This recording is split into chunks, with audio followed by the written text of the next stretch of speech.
ایک وظیفہ ہے، بڑا زبردست وظیفہ ہے، جو اس عمل کو کرے گا نا اللہ تعالیٰ اس کو عجیب و غریب مال عطا فرمائیں گے، اور مالی اعتبار سے کبھی بھی وہ پریشان نہیں ہوگا، مالی اعتبار سے کبھی بھی پریشان نہیں ہوگا۔ ایک بزرگ کے پاس میں بیٹھا ہوا تھا، وہ یوں کہہ رہے تھے کہ بیٹا میں نے 35 ملکوں کا سفر کیا، نہ میں نے 1 روپیہ خرچ کیا، نہ 1 روپیے کا کسی سے سوال کیا۔ میں نے کہا حضرت کیا کرتے ہو؟ بولے یہ وظیفہ کرتا ہوں۔ میں نے کہا اچھا۔ میری مدینہ منورہ میں پڑھائی چل رہی تھی، میرے شیخ نے جب میری پڑھائی ختم ہوئی تو ایک ڈائری لے کر آئے، قلم لے کر آئے، مجھے کہا بیٹا لکھ یہ وظیفہ۔ میں نے لکھ لیا، اور طے کر اس کو کبھی ناغہ نہیں کرے گا، اللہ مالی اعتبار سے کبھی بھی تجھے کسی کا محتاج نہیں کرے گا۔ میں نے لکھ لیا، حضرت نے لکھایا، میں نے لکھ لیا۔ پھر ایک بات کہی تھی کہ بیٹا یہ وظیفہ بڑا زبردست ہے، لیکن بے طلبوں کو مت بتانا، جس کے اندر طلب ہو اور جو اس کی قدردانی کرتے ہو اسی کو بتانا۔ پھر میں جب ہمارے یہاں آیا، کچھ لوگ میرے پاس آتے، مولانا ہم بڑے پریشان ہیں مالی اعتبار سے، حالات میں کوئی وظیفہ، تو الحمدللہ میں یہ وظیفہ بتا دیتا، اللہ تعالیٰ ان کو بہت نواز دیتے، عجیب و غریب نواز دیتے، اور عجیب و غریب اس پر تجربہ ہے، اور کئی اللہ والوں کو میں نے دیکھا وہ یہی وظیفہ پڑھتے ہیں۔ پھر ایک بار تو میں بڑا تعجب میں رہ گیا کہ یہ وظیفہ کسی اللہ والے کا، کسی شیخ کا بتایا ہوا نہیں ہے۔ ایک صحابی نے ہمارے نبی سے کہا تھا کہ پیارے نبی جی دنیا نے مجھے چھوڑ دیا ہے، یعنی میرے پاس کچھ ہے نہیں۔ اس وقت ہمارے نبی نے یہ وظیفہ دیا تھا اور یوں کہا تھا کہ آپ فرشتوں والی تسبیح کیوں نہیں پڑھتے، اور یہ بتایا تھا تسبیح سبحان اللہ و بحمدہ، سبحان اللہ العظیم و بحمدہ استغفر اللہ، اللہ اکبر کبیرہ، سبحان اللہ و بحمدہ، سبحان اللہ العظیم و بحمدہ استغفر اللہ۔ پیارے نبی سے وظیفہ سنا، راوی فرماتے ہیں کہ پھر ایک مدت تک وہ نظر نہ آئے، جب دوبارہ نظر آئے تو انہوں نے بتایا جس کا خلاصہ یہ ہے اللہ نے مجھے اتنا نواز دیا ہے کہ میں بتا نہیں سکتا۔ یہ عجیب و غریب وظیفہ ہے۔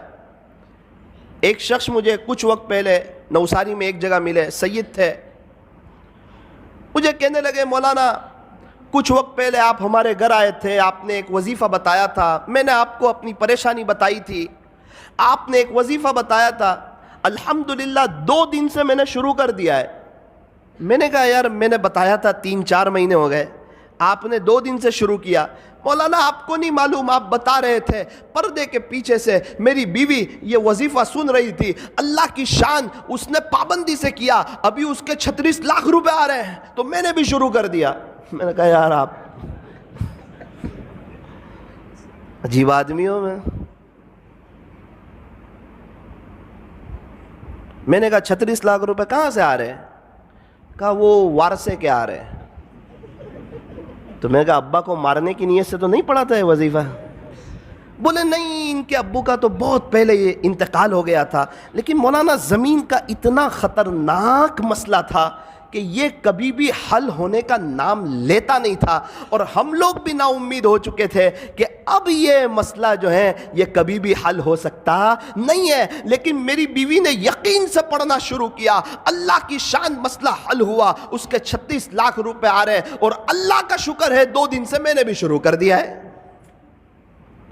ہمارے نوساری میں ایک بڑے مالدار شخص، ان کے پاس میں بیٹھا ہوا تھا، تو شیخ سے وہ بھی محبت کرتے تھے، مدینہ منورہ کے شیخ سے، تو میں نے ان کو یہ وظیفہ بتا دیا۔ کہنے لگے نا وہ بڑے آدمی ہیں اور ان کا بتایا ہوا وظیفہ کرنا ہی چاہیے۔ میں نے کہا ان کا بتایا ہوا نہیں، پیارے نبی کا بتایا ہوا ہے، یہ کوئی اللہ والے کا بتایا ہوا نہیں ہے، یہ کوئی تجربہ کرنے کا وظیفہ نہیں ہے، یہ تو عمل کرنے کا وظیفہ ہے۔ اچھا کیا بتایا؟ تو میں نے ان کو بتا دیا۔ 2 دن کے بعد مجھے ملے، کہا بیٹا یہ وظیفہ کبھی چھوڑنے جیسا نہیں ہے۔ میں نے کہا کیوں؟ بولے بیٹا پیسہ تو بہت ہے، سب جگہ روکا ہوا ہے، ابھی میں حالات میں تھا کچھ وقت سے، پیسے کے بارے میں ہاتھ میں پیسہ نہیں تھا، زمینیں جائیداد پراپرٹی بہت، ہاتھ میں پیسہ نہیں۔ تو میرا بڑا بیٹا میرے پاس آیا اور یوں کہنے لگا ابا بہت پہلے آپ کے 70,000 روپے میرے پاس تھے، وہ ابھی آپ لے لو 70,000۔ بولے، میں نے بولا پھر؟ بولے اب کبھی یہ وظیفہ نہیں چھوڑوں گا۔ اللہ اکبر کبیرہ۔ اور شیخ خود فرماتے تھے میں نے جس کو بھی بتایا، جس نے بھی یقین سے پڑھا بیٹا آج سب کروڑ پتی ہے، اور جس نے بغیر یقین کے پڑھا وہ جہاں تھے آج وہاں کے وہیں ہیں۔ تو میرے عزیزو ایک بات یاد رکھو، یہ وظیفہ جو ہے یہ بڑا زبردست ہے۔ میں نے ایک سوال پوچھا شیخ سے جس پر وہ مجھ سے بڑے ناراض ہوئے، بہت زیادہ ناراض ہوئے، اور مجھے کہا بیٹا تیرے سے مجھے یہ امید کبھی نہیں تھی کہ تو مجھے یہ سوال پوچھے گا۔ میں نے کہا شیخ یہ جو وظیفہ پڑھیں گے 100 مرتبہ تو صرف رزق میں برکت ہی ہوگی یا ثواب بھی ملے گا؟ تو بہت ناراض ہو گئے۔ ایک مثال سے سمجھایا مجھے کہ 400 روپے کلو کی چائے ہو اور اس پر 50 روپے کی ڈول کی آفر ہو تو تجھے صرف ڈول ملے گی یا چائے بھی ملے گی؟ میں نے بولا وہ تو چائے ملے گی، ڈول فری میں آ رہی۔ بیٹا اسی طرح جب تو یہ اللہ کا نام لے گا، اللہ کی پاکی بیان کرے گا، اللہ کی حمد بیان کرے گا، صبح صبح اللہ سے معافی مانگے گا، اس کا ثواب تو ملے گا۔ یہ تو صرف اسکیم ہے کہ اللہ اس میں رزق میں اضافہ فرمائے۔ اللہ اکبر کبیر۔ تو آپ کو بھی یہ وظیفہ یہ عاجز بتاتا ہے، طے کرو انشاءاللہ، پابندی سے پڑھیں گے انشاءاللہ، بہت فائدہ ہوگا انشاءاللہ۔ رزق میں صرف پیسہ نہیں آتا، رزق میں بیوی بھی شامل ہے، بچے بھی شامل ہے، رزق میں بہت سی چیزیں شامل ہے۔ اللہ تعالی ہمارے رزق میں برکتیں عطا فرمائیں گے۔ سبحان اللہ و بحمدہ، سبحان اللہ العظیم و بحمدہ، استغفر اللہ۔ پھر شیخ نے کہا بیٹا لیکن اس کا ایک وقت ہے، اسی وقت پڑھ سکتے ہیں، آپ اس کے علاوہ پڑھو گے تو وہ اثر نہیں کرے گا، وہ بات نہیں بنے گی۔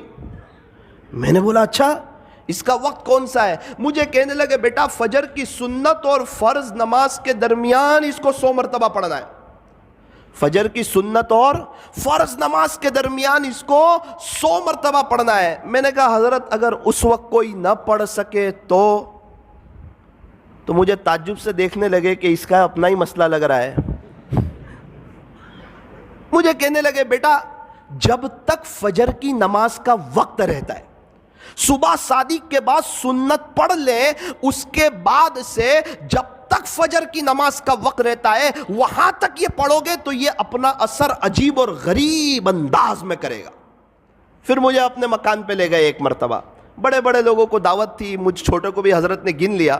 اللہ اکبر کبیرہ، بہت سی نعمتیں دیکھی، مجھے بتانے لگے، اس کی اہمیت سمجھانے لگے کہ دیکھ بیٹا یہ وظیفے کی برکت ہے کہ اللہ تعالیٰ نے مجھے ایسا شاندار مکان دیا، دیکھ بیٹا اس وظیفے کی برکت ہے، ایک کار تو ایسی میرے گھر کے باہر کھڑی ہے جو تیرے ہندوستان میں لانچ بھی نہیں ہوئی ہے، تو وظیفے کو معمولی مت سمجھنا، کبھی چھوڑنا مت، اس کی پابندی کرنا، انشاءاللہ اللہ تجھے بھی بہت نوازے گا۔ اسی وظیفے کی برکت سے کئی سالوں سے اللہ تعالیٰ نے مجھے عجیب و غریب نوازا ہے، میرے اپنے تعلقات والوں کو بتایا ہے، اور اللہ تعالیٰ نے سب کو نوازا ہے۔ تجربہ کرنے کی ضرورت نہیں ہے، یہ عمل کرنے کی ضرورت ہے، یہ کسی ولی کا بتایا ہوا نہیں ہے، یہ پیارے نبی حضرت محمد الرسول اللہ صلی اللہ علیہ وسلم کا بتایا ہوا ہے۔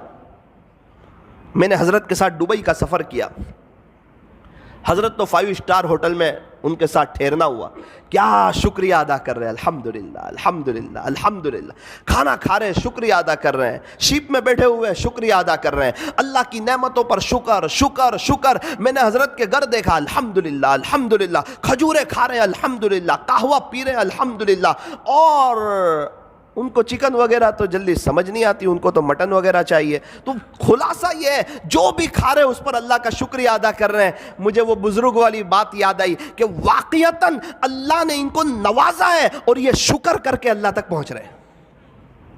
فرمایا اللہ تعالیٰ تک پہنچنے کے دونوں راستے ہیں، بندہ شکر سے بھی پہنچ سکتا ہے، صبر سے بھی پہنچ سکتا ہے۔ یوں فرمایا ہمیشہ خوش رہنے کا آسان فارمولا، ہمیشہ خوش رہنے کا آسان فارمولا، نعمتوں پر شکر کریں، مصیبتوں پر صبر کریں، شکر کرنے والا بھی جنتی، صبر کرنے والا بھی جنتی۔